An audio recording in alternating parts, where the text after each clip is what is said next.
اعوذ باللہ من الشیطان الرجیم بسم اللہ الرحمن الرحیم اللہم صلی علی محمد وآل محمد وعجل فرجہ۔ الدرس الرابع اذا فرغنا من التمہید فلنشرع فی الابواب الثلاثہ واللہ الموفق المعین۔ الباب الاول فی الاسم وقد مر تعریفہ۔ اقسام الاسم من حیث الاعراب والبناء انه ينقسم على قسمین معرب و مبنی فلنذکر احکامہ فی قسمین۔ دیکھیے گا، ذرا غور کیجیے گا، اگر آپ مقدمے کو اٹھا کر دیکھیں، ٹھیک ہے، تو مقدمے میں کہا تھا کہ یہ کتاب مشتمل ہے ایک تمہید، ٹھیک ہے، جس کو بعض کتابوں میں بعض عبارتوں میں ایک مقدمہ لکھا گیا ہے، لیکن ہماری کتاب جو ہے جو چاپ ہے اس میں کیا ہے؟ تمہید ہے، ٹھیک ہے، مشکل نہیں ہے۔ کیا کہا کہ یہ کتاب مشتمل ہے ایک تمہید پر، 3 ابواب پر اور ایک خاتمے پر، یہ بات کہی تھی، ٹھیک ہے۔ آج یہ کہہ رہے ہیں کہ اذا فرغنا من التمہید، جب ہم تمہید سے فارغ ہو گئے، مطلب کیا ہے کہ تمہید ہم پڑھ چکے، تو یہ جو ہم اب تک پڑھ رہے تھے، ہے نا، اسم کی تعریف، فعل کی تعریف، حرف کی تعریف، ان کی علامتیں، ٹھیک ہے، کلمے کی تعریف، یہ سب جو کیا ہے؟ تمہید، ٹھیک ہے، جس کو کیا کہتے ہیں؟ جس کو مبادی کہتے ہیں۔ مبادی کیا؟ یعنی وہ بحثیں کہ جو ہر علم کو شروع کرنے میں، ہر علم کو نہیں، صحیح ہے، ہر علم کو شروع کرنے سے پہلے اس علم کے بارے میں کچھ چیزیں ہیں جس کا جاننا ہمارے لیے ضروری ہوتا ہے۔ بات واضح ہے؟ جیسے کیا ان میں کہا تھا ہم نے کہ اس علم کی تعریف، اس علم کا موضوع اور اس علم کی ہدف، غایت، پڑھنے کا، یہ ساری باتیں انہوں نے بہرحال الحمدللہ بتا دی ہیں۔ اب وہ جو کہا تھا کہ ایک تمہید ہوگی، 3 ابواب ہوں گے اور ایک خاتمہ۔ خاتمے کے حوالے سے کہا کہ خاتمہ شاید جو ہے کیا ہے، یاد ہے آپ لوگوں کو خاتمے کے بارے میں کیا کہا تھا؟ ہاں، خاتمہ اس میں ہے نہیں، شاید کہ چھاپ کی غلطی ہے، ٹھیک ہے۔ تو 3 ابواب ہیں۔ آج پہلا باب جو ہم شروع کر رہے ہیں، بات واضح ہے؟ پہلا باب کس میں ہے؟ پہلا باب اسم کے حوالے سے ہے، ٹھیک ہے۔ جہاں تک رہی بات اسم کی، انہوں نے کہا کہ اسم، جہاں تک اسم کی تعریف کی بات ہے تو یاد رکھیے کہ اسم کی تعریف وہ ہے کہ جو گزر چکی۔ کیا ہے اسم کی تعریف جو گزر چکی؟ ہاں، اسم وہ کلمہ ہے کہ جو بنفسہ ہی معنی کے اوپر دلالت کرتا ہے اور تینوں زمانے میں سے کوئی زمانہ اس کے ہمراہ نہیں ہوتا۔ واضح انشاءاللہ، ٹھیک ہے۔ آج جو ہے وہ گفتگو ہے اسم کی اقسام کے حوالے سے، ٹھیک ہے، کہ اسم کی کتنی قسمیں ہیں۔ آپ نے اس سے پہلے مقدماتی میں، مبادئ العربیہ میں سب پڑھ رکھا ہے کہ اسم کی 2 قسمیں ہیں، اعراب کے اعتبار سے، اعراب کو قبول کرنے یا اعراب قبول نہ کرنے کے اعتبار سے اسم کی 2 قسمیں ہیں۔ کیا؟ معرب اور مبنی۔ آج جو ہماری گفتگو اسی میں چلے گی، اس میں معرب کسے کہتے ہیں اور اس میں مبنی کسے کہتے ہیں۔ غور کیجیے گا صاحب، توجہ کیجیے گا۔ اب تک ہم مبادی میں، نحو مقدماتی میں، غور کیجیے گا، جو ہم تعریف پڑھائے ہیں کس کی؟ اس میں معرب کی، وہ اس میں معرب کی تعریف کیا پڑھ کے آئے ہیں؟ ٹھیک ہے، کیا پڑھا ہے؟ اس میں معرب وہ اسم ہے کہ جو عامل کے آنے کی وجہ سے اس کا آخر بدل جاتا ہے، تبدیل ہو جاتا ہے، یہی پڑھا نا۔ یہاں پہ کہہ رہے ہیں کہ یہ جو ہے یہ چیزیں جو ہم اب تک تعریف میں پڑھ کے آئے ہیں، کہا کہ یہ احکام اسم معرب ہے، یہ اسم معرب کا حکم ہے ہدایہ کے اعتبار سے۔ ہدایہ میں ذرا سا اسم معرب کی تعریف الگ ہے، ڈیفرنٹ ہے، ٹھیک ہے۔ وہ کیا ہے؟ غور کیجیے گا ذرا سا۔ ہم اب تک جو پڑھ کے آئے ہیں کیا کہ عامل کے داخل ہونے سے جس کا آخر بدل جائے اسے معرب کہتے ہیں، ٹھیک ہے۔ اس کو انہوں نے یہاں پر کیا ہے؟ احکام میں لکھا ہے، ٹھیک ہے، کہ یہ حکم ہے اسم معرب کا۔ تو سوال کہ حضور پھر اسم معرب کی تعریف کیا ہے؟ غور کیجیے گا ذرا سا، توجہ کیجیے گا۔ تو جواب دے رہے ہیں اسم معرب کی تعریف یہ ہے کہ اس کے اندر 2 چیزیں پائی جائیں۔ غور کیجیے گا، ہم یہ اگر جو بات بتا رہے ہیں اگر یہ واضح ہو جائے گا، یہ سمجھ میں آ جائے تو انشاءاللہ عبارت بہت آسانی سے خود بھی چاہیں تو آپ تطبیق کر سکتے ہیں، ہے نہیں؟ اس پہ بھی کتاب پہ نہ زور دیجیے، ابھی جو ہم کہہ رہے ہیں اس پہ زور دیجیے۔ جو ہم تک پڑھ کے آئے تھے تعریف، اس کو یہاں پر کیا کہہ رہے ہیں کہ یہ احکام ہے، ٹھیک ہے۔ اچھا، پھر تعریف کیا ہے؟ تو انہوں نے کہا کہ اس میں معرب اسے کہتے ہیں، ٹھیک ہے، کہ نمبر 1 کہ جو کیا ہو؟ مرکب ہو، کسی غیر کے ساتھ ترکیب پایا ہو۔ عبارت کیا ہے اس کے لیے استعمال کی انہوں نے؟ عبارت استعمال کی ہے ہوا کل اسم رکب مع غیرہ۔ اسم مرکب کسے کہتے ہیں؟ ہر وہ اسم کہ جو غیر کے ساتھ مرکب ہو، غیر کے ساتھ ملا ہوا ہو۔ اس لیے ہم نے آپ کو سمجھانے کے لیے کیا کہا کہ اسم مرکب اسے جو غیر کے ساتھ کیا ہو؟ مرکب ہو، مل کر بنا ہو۔ ایک بات دوسری چیز کیا ہے؟ ولا یشبہ مبنی الاصل. اور اسم مورب کی دوسری پوائنٹ یہ ہے تعریف میں کہ اسم مورب اسے کہتے ہیں کہ جو مبنی الاصل کے مشابہ نہ ہو. مشابہ لفظ واضح ہے؟ مشابہ کسے کہتے ہیں؟ ہاں، شباہت نہ رکھتا ہو، جیسا نہ ہو، مبنی الاصل کے جیسا نہ ہو. تو غور کیجئے، ہدایہ میں اسم مورب کی تعریف کے لیے دو باتیں ہیں. ایک، اسم مورب وہ ہوتا ہے کہ جو مرکب ہو، ٹھیک ہے، اور دوسرے کیا ہے؟ غور کیجئے، دوسرا کیا ہے؟ مبنی الاصل کے مشابہ نہ ہو. جیسا ہمیں وہ مارکر دیجئے.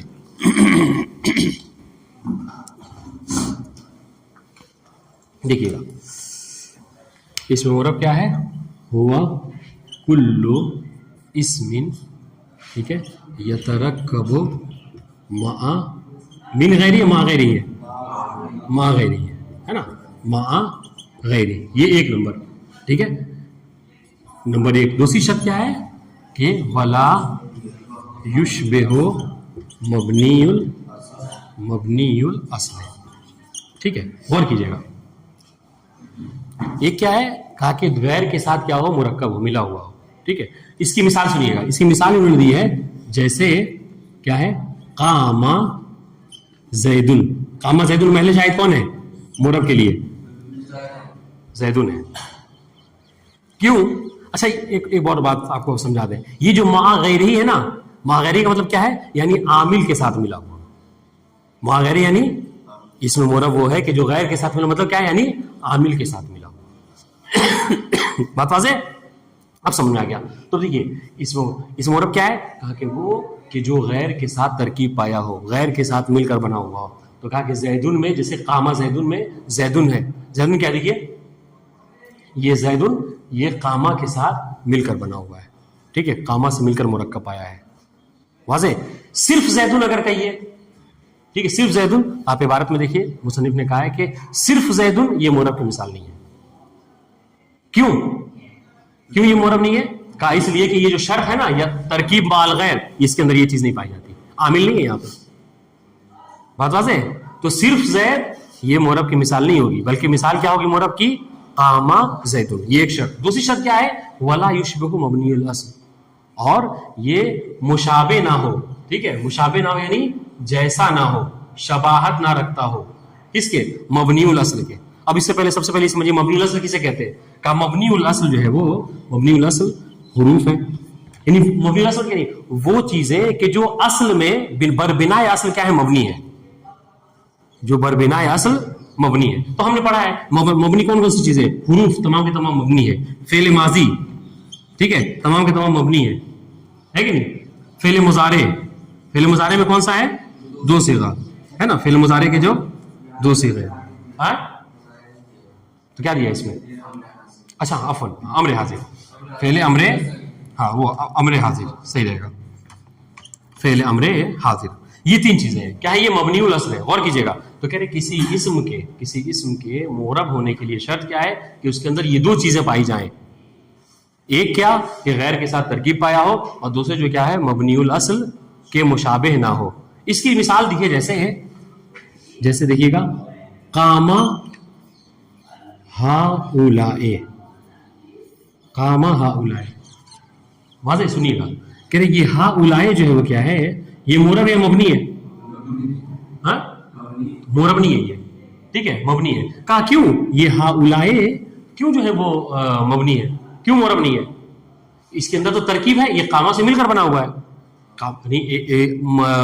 کیا کہتے ہیں؟ عامل اس کے اوپر داخل ہوا ہے، لیکن پھر بھی یہ مورب نہیں ہے. کہا کیوں؟ اس لیے کہ دوسری شرط کے اندر نہیں پائی جاتی.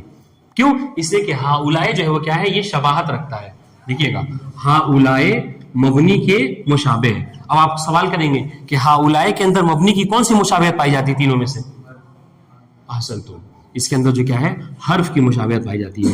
ٹھیک ہے، اس شباہت کو کیا کہتے ہیں؟ یاد رکھ لیجئے، ہمیشہ کام آئے گا. شباہت افتقاری، یا اسی کو دوست مانا احتیاجی. افتقار مطلب احتیاج، ضرورت.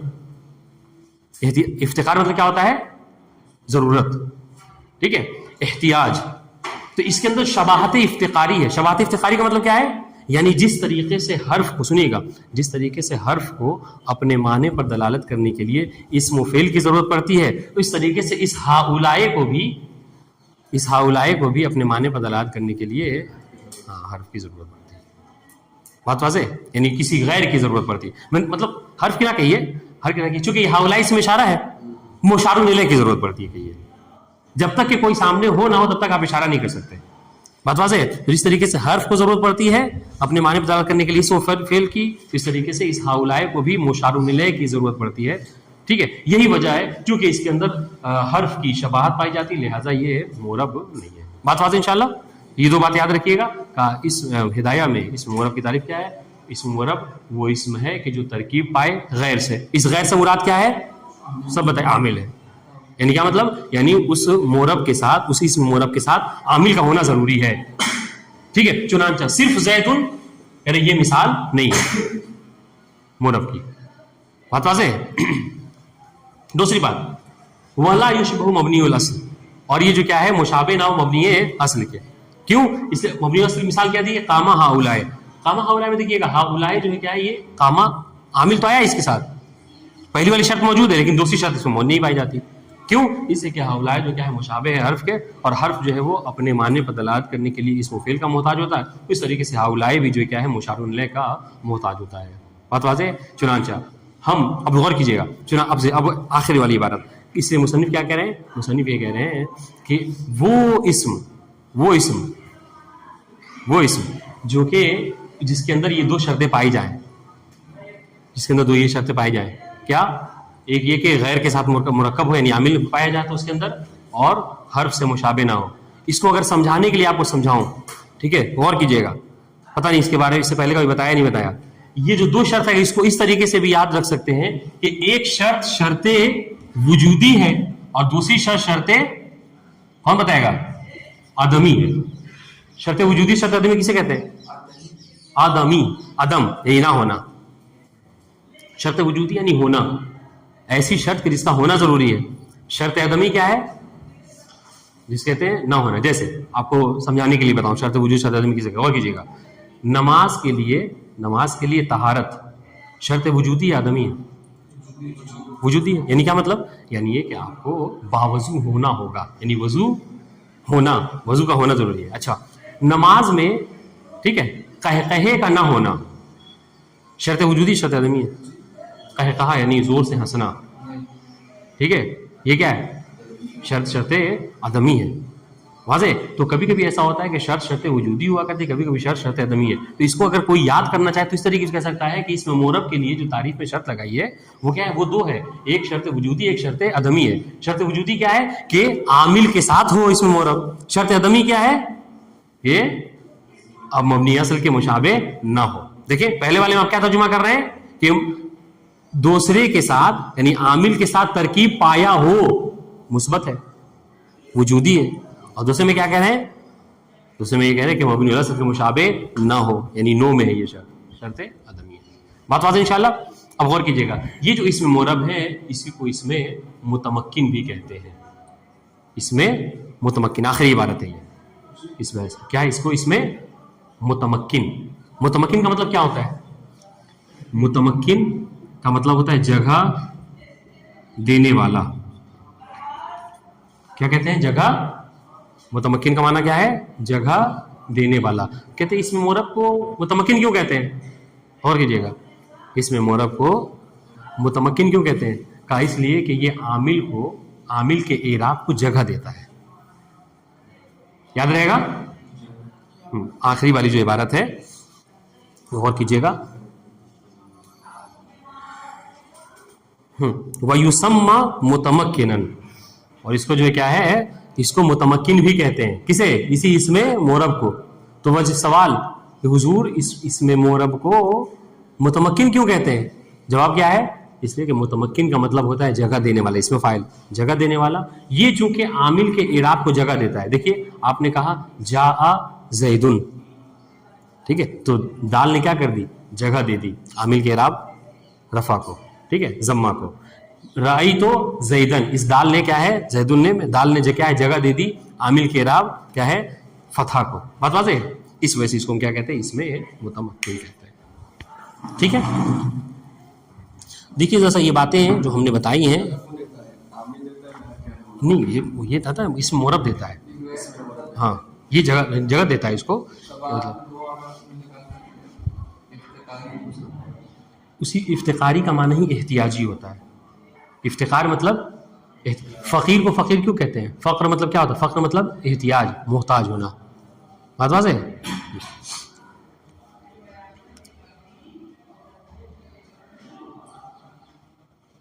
ٹھیک ہے، بات سمجھ میں آئی ہے؟ بس دیکھیے گا عبارت. اذا فرغنا من التمہید، ٹھیک ہے، فلنشرع فی الابواب الثلاثہ. جب ہم تمہید سے فارغ ہو گئے تو اب ہم شروع کرتے ہیں. کسے؟ ہمیں شروع کرنا چاہیے کیا؟ ابواب ثلاثہ کو. ٹھیک ہے، ابواب ثلاثہ بتایا تھا. ابواب ثلاثہ کیا رب تھے؟ کہا تھا کہ انہوں نے ابتدا میں ہی مقدمے میں ہی کہا تھا کہ ہماری جو کتاب ہے یہ ایک تمہید، ٹھیک ہے، اور 3 ابواب اور ایک خاتمے پر مشتمل ہے. تو تمہید ہم پڑھ چکے، اب ابواب کو شروع کر رہے ہیں. الباب الاول فی الاسم، پہلا والا جو باب ہے وہ اسم. اور یہ بحث جو ہے کافی طولانی چلے گی. ٹھیک ہے، ہاں کافی طولانی بحث چلے گی. وقد مر تعریف ہو، یہی بات اسم کی تو ہم اس کی تعریف جو کیا ہے گزر چکی ہے اسم کی، ہے نہیں؟ اور ہم نے الحمدللہ ابھی دہرایا بھی ہے کہ اسم کسے کہتے ہیں. اب آئیے ہمیں یہاں پہ ذکر کرنا ہے کہ اس میں اقسام الاسم، اسم کی قسم کس اعتبار سے؟ دیکھیے گا اسم کی قسم من حیث الاعراب والبناء، اعراب و بنا کے اعتبار سے. اعراب و بنا کے اعتبار سے اسم کتنی قسمیں ہیں؟ تو کہا اعراب و بنا کے اعتبار سے اسم کی 2 قسمیں ہیں. اسم کبھی معرب ہوتا ہے، اسم کبھی مبنی ہوتا ہے. انہو قسم کہاں پلٹے گی؟ ان الاسم ينقسم على قسمين، اسم جو ہے وہ تقسیم ہوتا ہے 2 قسموں میں، معرب و مبنی. ٹھیک ہے، فلنذکر احکامہ من قسمین، بس ہم اس کے احکام کو ذکر کرتے ہیں 2 قسموں میں. ٹھیک ہے، القسم الاول فی الاسم المعرب، پہلی قسم جو کیا ہے اسم معرب میں. اس کی بحث بہت طولانی ہے، اسم معرب کی ہی خود بحث بہت طولانی ہے. ٹھیک ہے، وفیہ مقدمۃ و ثلاثۃ مقاصد و خاتمۃ. غور کیجیے گا عبارت پہ. ٹھیک ہے، وفیہ مقدمۃ، ٹھیک ہے، اس قسم میں، قسم اول میں کیا ہے؟ ایک مقدمہ ہے، ٹھیک ہے، اور 3 مقاصد ہیں اور ایک خاتمہ ہے. یہ کس کی بات ہو رہی ہے؟ ہم جو معرب میں پڑھنے والے ہیں، ٹھیک ہے، اس اسم میں پڑھنے والے ہیں جی. اما المقدمۃ ففیہا ثلاثۃ فصول، ٹھیک ہے، جہاں تک رہی بات مقدمے میں تو خود مقدمے میں کیا ہے 3 فصلیں ہیں. یعنی جب 3 فصلیں ہم پڑھیں گے تب جا کے اسم معرب کا، اس اسم کا کیا ہے مقدمہ ختم ہوگا.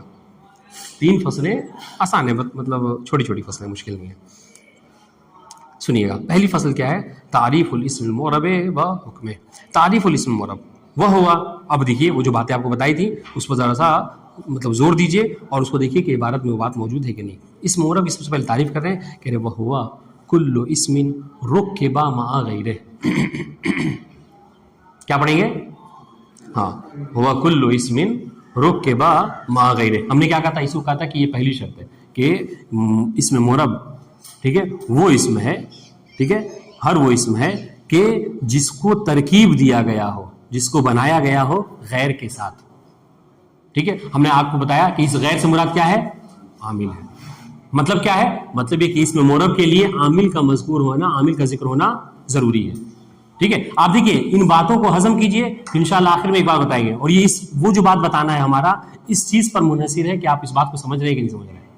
ٹھیک ہے، تو اسم معرب کی تعریف کیا ہے؟ ہر وہ اسم کہ جس کو ترکیب دیا گیا ہو غیر کے ساتھ. ٹھیک ہے، اس غیر سے مراد عامل ہے. ما غیرہ، ٹھیک ہے، ولا یشبہ مبنی الاصل، اور دوسری شرط کیا ہے؟ اور وہ مشابہ نہیں ہوتا کس کے؟ مبنی الاصل کے.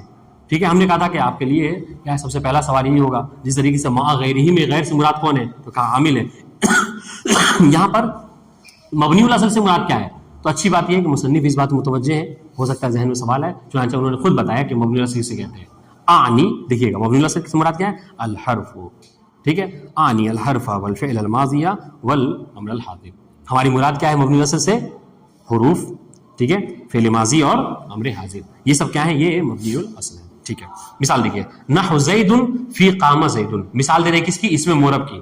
اس معرب کی مثال کیا ہے؟ قام زید میں زید. ٹھیک ہے، دیکھیے گا لا زید وحدہ. ٹھیک ہے، خود زید وحدہ. وحدہ مطلب کیا ہے؟ یعنی بدون قامہ. ہاں غور کیجیے گا، ہاں یعنی وحدہ یعنی کس کے لیے؟ یعنی حال ہے. یہ خود زید جو ہے کیا ہے؟ یہ مثال نہیں بنے گا بنا قامہ کے. نہیں بنا، اس لیے ہم نے آپ کو یہاں پہ لکھ کے بتایا تھا کہ اگر قامہ نہ ہو اور خود زید، کہہ رہے یہ معرب کی مثال نہیں بنے گی. قامہ زیدون آپ کو لکھا، تب جا کے وہ جو شرط ہے پہلی والی کہ جو ترکیب پائے غیر کے ساتھ تب جا کے یہ شرط مکمل ہوگی. غور کیجئے دیکھیے گا نحو زید فی قام زید، یہ مثال ہے کس کی؟ اس میں مورب کی. لا زید وحدہ، ٹھیک ہے، نہ یہ کہ وحدہ اکیلا زید، یہ بنا قامہ کے اکیلے زید جو اس مورب کی مثال نہیں بنے گی. جواب سنیے گا سوال کہ حضور کیوں نہیں قامہ کے بغیر زید اس میں مورب کی مثال بن رہی ہے؟ جواب دے رہے ہیں لعدم الترکیب. کیوں؟ اس لیے کہ اگر بنا قامہ کے صرف زیدن کو لکھ دیجیے گا نا تو چونکہ ترکیب نہیں ہے، اور ہم نے کیا کہا تھا کہ اس میں مورب ہر وہ اسم کہ جو ترکیب پایا ہو غیر کے ساتھ، یہ والی شرط نہیں پائی جاتی. صرف زیدن کہیے گا تو ترکیب نہیں ہے، چنانچہ یہ کیا ہوگا؟ مورب نہیں بنے گا. بات واضح انشاءاللہ؟ ٹھیک ہے. دوسری مثال ولا ہؤلاء، ٹھیک ہے، یہ بھی جو کیا ہے، یہ بھی اس میں مورب نہیں ہے اس طریقے سے، اور نہ ہی ہؤلاء فی قام ہؤلاء، اس قام ہؤلاء میں ہؤلاء بھی جو کیا اس میں مورب نہیں ہے. کیوں؟ لوجود الشبہ، اس لیے کہ ہم نے کیا کہا تھا، دیکھیے اگر آپ متوجہ، ہم نے کیا کہا تھا کہ دوسری والی شرط شرط عدمی ہے. شرط عدمی کسے کہتے ہیں؟ جس کا نہ ہونا ضروری ہے. نماز کی صحیح ہونے کے لیے ضروری ہے کہ آپ نماز میں زور سے نہ ہنسیں. بس اگر آپ نے نماز میں زور سے ہنس دیا تو نماز آپ کی کیا ہے؟ باطل ہے. اس طریقے سے کہہ رہے ہیں کہ اس میں مورب کے ہونے کے لیے ضروری ہے کہ وہ حرف سے یا مبنی الاصل کے مشابہ نہ ہو. بس اگر وہ مبنی الاصل کے مشابہ ہوگا تو اس میں مورب نہیں ہوگا. اور کہہ رہے تو کہہ رہے کہ یہ ہؤلاء بھی قامہ ہؤلاء میں مورب کی مثال نہیں ہے. ٹھیک ہے، کوئی جواب دے کہ نہیں کیوں نہیں ہے؟ ابھی تو آپ نے کہا تھا کہ غیر کے ساتھ وہ ہو، موجود ہو، غیر ترکیب، تو قامہ ہؤلاء قامہ کے ساتھ ہے، پھر کیوں نہیں ہے؟ کہا دوسری شرط نہیں پائی جاتی اس میں.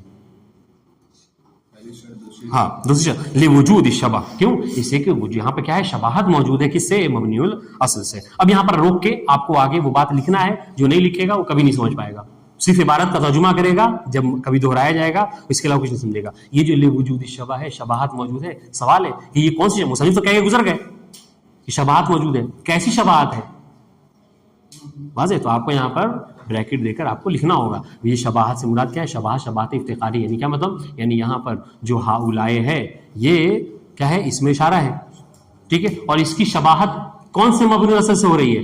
اس کی شباہت جو ہے وہ حرف کے ذریعے سے ہو رہی ہے. جس طریقے سے حرف اپنے معنی پر دلالت کرنے کے لیے اسم و فعل کا محتاج ہوتا ہے، غیر کا محتاج ہوتا ہے کہہ لیجیے، اس طریقے سے ہؤلاء بھی اپنے معنی دینے کے لیے کسی مشار الیہ کا محتاج ہوتا ہے. بات واضح انشاءاللہ؟ ٹھیک. نہیں ہوگا. ہاں یہ ہاں مثال نہیں بنے گی، اس کی مطلب اس کی اس مورب کی مثال نہیں رہے گی. ہاں وہی ہؤلاء جہاں ھذا وہی کی بات ہے. ہاں ایک ہی بات ہے. سنیے گا وَيُسَمَّى مُتَمَكِّنًا، اور نام دیا جاتا ہے کسے؟ اس میں مورب کو متمکنن. اس میں متمکن بھی کہا جاتا ہے. ہو سکتا ہے کوئی مطلب فنی اعتبار سے آپ سوال کریں، آپ نے کہا آپ کو امتحان دینے کے لیے کام پڑھا رکھا ہے، ٹھیک ہے، یہ بتائیے اس میں متمکن کسے کہتے ہیں؟ اب آپ مطلب تم سے چکرا جائیں گے کہ بھائی ہم نے تو اس میں متمکن پڑھا نہیں ہے کبھی. تو حضور یاد رکھیے اس میں مورب کا دوسرا نام کیا ہے؟ اس میں متمکن. ٹھیک ہے، یعنی وہ اسم، یعنی وہ جو دو شرطیں جس کے اندر پائی جائیں، کیا کہ وہ غیر کے ساتھ ترکیب پایا ہو اور مبنی الاصل کو مشابہ نہ، اس کو اس میں متمکن بھی کہتے ہیں. ہم نے آپ کو توضیح جب دی ہے تو یہ بھی بتایا ہے کہ اس میں متمکن کو اس میں متمکن کیوں کہتے ہیں. ٹھیک ہے، اس میں متمکن کو اس میں ہاں کیوں؟ اس سے غور کیجئے، متمکن کا اسم فاعل ہے جس کا مطلب ہوتا ہے جگہ دینے والا. چونکہ یہ عامل کے اعراب کو جگہ دیتا ہے، عامل کا جو تقاضا ہوتا ہے، جو اعراب وہ چاہتا ہے وہ اعراب یہ قبول کر لیتا ہے. ٹھیک ہے، چونکہ یہ عامل کے اعراب کو جگہ دیتا ہے اس لیے اس کو اس میں متمکن کہتے ہیں. یہ سب چیزیں نہیں لکھیں گے تو آپ کو کہیں پھر یہ سب چیزیں نہیں ملیں گی اور بس یوں ہی حیران و پریشان رہیں گے. ٹھیک ہے، مثال سنیے. اب ختم ہو گئی بات. اب حکم ہو، یہ تعریف اور اس کی تعریف میں جو قید پائی جاتی ہے اس کی حکم اس کا کیا ہے؟ وہ حکم ہو، اس کا حکم. اب ہم نے اس لیے آپ کو کیا بتایا تھا کہ وہ جو ہم اس مورب کی تعریف مقدماتی میں پڑھائے تھے اس کو یہاں پر حکم انہوں نے رکھا ہے. ٹھیک ہے، وہ ہوا اس کا حکم کیا ہے اس مورب کا؟ کہہ رہے وہ ہوا ان یختلف آخرہ. ٹھیک ہے، ان یختلف آخرہ باختلاف العوامل اختلافا لفظیا. ٹھیک ہے، او تقدیریا. ٹھیک ہے، یہ تقدیریا اب ہے کس کے اوپر؟ لفظیا کے اوپر. ٹھیک ہے، غور کیجیے گا. اور اس کا حکم کیا ہے؟ کہ اس میں مورب کا حکم یہ ہے کہ اس کا آخر عوامل کے اختلاف سے کیا ہے؟ مختلف ہوتا رہے. ٹھیک ہے، جیسے جیسے عامل بدلے ویسے ویسے اس کا آخر بھی بدلتا جائے. اب یہ تبدیلی سنیے گا، یہ تبدیلی اختلافاً لفظیاً، کبھی یہ تبدیلی لفظی طور پہ ہوتا ہے، ٹھیک ہے، اور کبھی یہ جو تبدیلی ہے وہ تقدیری اعتبار سے ہوتی ہے، تقدیری طور پہ ہوتی ہے. یعنی آپ کو لفظاً ظاہراً نہیں دکھے گا لیکن وہاں پہ تقدیری ہوئی ہے، مطلب تبدیلی ہوئی ہے. جیسے آپ کہتے ہیں، جیسے دیکھیے، جیسے کہتے ہیں جاء موسیٰ رأیت موسیٰ. جب جاء موسیٰ میں آپ اعراب کرتے ہیں تو کیا کہتے ہیں؟ موسیٰ کے اعراب کیا کریں گے جاء موسیٰ میں؟ مفعول. ہاں، موسیٰ کا اعراب کیا ہے؟ مرفوع. کیا ہے؟ پورے ہوئے موسیٰ فاعل مرفوع، رفع کی علامت کیا ہے؟ ضمہ مقدر. رأیت موسیٰ میں ہاں صرف موسیٰ. ہاں یہاں پہ دیکھیے کیا فتح مقدر. آپ کہیں گے بھائی جس طریقے سے جاء موسیٰ پڑھا ہم اسی طریقے سے رأیت موسیٰ بھی پڑھا ہے نہیں؟ وہاں بھی موسیٰ یہاں بھی موسیٰ، لیکن آپ میں کہہ رہے ہیں کہ ضمہ مقدر، اس میں کہہ رہے ہیں فتح مقدر ہے. کہا کیوں؟ کہا کہ یہ ٹھیک ہے، یعنی آپ کو پڑھنے میں ایسا لگا لیکن یہاں پر کیا ہے، اعراب جو کیا ہے مقدر ہے اور اعراب بدلا ہوا ہے. کیوں؟ عامل کے بدلنے کی وجہ سے. بات واضح ہے؟ جاء موسیٰ کے اوپر کیا ہے؟ ضمہ چاہتا ہے، رأیتو موسیٰ کے اوپر فتح چاہتا ہے. بات انشاءاللہ. تو عامل کے بدلنے سے جو اعراب بدلتا ہے، ٹھیک ہے، ظاہراً آپ کو لفظ میں نہ دکھے لیکن تقدیراً تو بدلا ہوا ہے. تو یہ کہنے کا مطلب ہے کہ حکم یہ ہے اس میں مورب کا کہ اس کا آخر اب عامل کے بدلنے سے بدل جاتا ہے. ٹھیک ہے، اختلافاً لفظیاً، کبھی کبھی اس کا جو اختلاف ہوتا ہے وہ اختلاف لفظی ہوتا ہے. جیسے جاءنی زید رأیتو زید مررتو بزید. تینوں میں محل شاہد کیا ہے؟ تینوں میں ہاں زید محل شاہد ہے. کہ دیکھیے پہلے والے میں مرفوع فاعل ہونے کی وجہ سے، دوسرے والے میں منصوب، ٹھیک ہے، تیسرے والے میں مفعول ہونے کی وجہ سے، اور تیسرے والے میں حرف جر داخل ہونے کی وجہ سے زیدین کیا ہے؟ مجرور ہے. اور سب کا آخر دیکھیے آخر بدلا ہے، دن دن. ٹھیک ہے. اور تقدیریاً غور کیجیے گا، ضروری نہیں ہے کہ اختلاف ہمیشہ کیا ہو؟ لفظی ہی ہو، جو لفظ میں دکھے آپ کو، جس کا آپ تلفظ کریں. نہیں، کبھی کبھی اعراب جو کیا ہوتا ہے وہ تقدیری بھی بدلتا رہتا ہے. جیسے مثال دے رہے ہیں جاءنی موسیٰ رأیت موسیٰ مررت بموسیٰ. بات ان شاء اللہ. بقیت ہونا امور، اس کو انشاءاللہ رہنے دیجیے، اس کو پھر بعد میں پڑھیں گے، ابھی آپ لوگ روزہ ہیں، اتنا کافی ہے. لیکن یہ گزارش ضرور رہے گی کہ آپ چاہے کتاب پر یا اپنی کاپی پر جو مطالب ایکسٹرا الگ سے لکھے گئے بتائے گئے ہیں، ٹھیک ہے، اس کو اگر آپ نہیں لکھیں گے تو یہ درس آپ کو سوائے ترجمے کے کچھ نہیں آئے گا، سوائے وہی ترجمے کے ما غیر ہی. اس کا مطلب کیا ہوگا نہیں معلوم ہوگا. ٹھیک ہے. یشبہ الاصل، یہ مشابہ بالاصل کیا ہے، مبنی الاصل کیا ہے، یہ سب چیزیں نہیں سمجھ میں آئے. اسم متمکن کیا ہے، اس کا معنی کیا ہے، یہ سب چیزیں نہیں سمجھ میں آئے گی. تو بہتر یہ ہے کہ ابھی 10 منٹ نکال کے بیٹھ کے کافی پر سارے مطالب کو لکھ لیجیے گا. ٹھیک ہے. السلام علیکم ورحمۃ اللہ وبرکاتہ.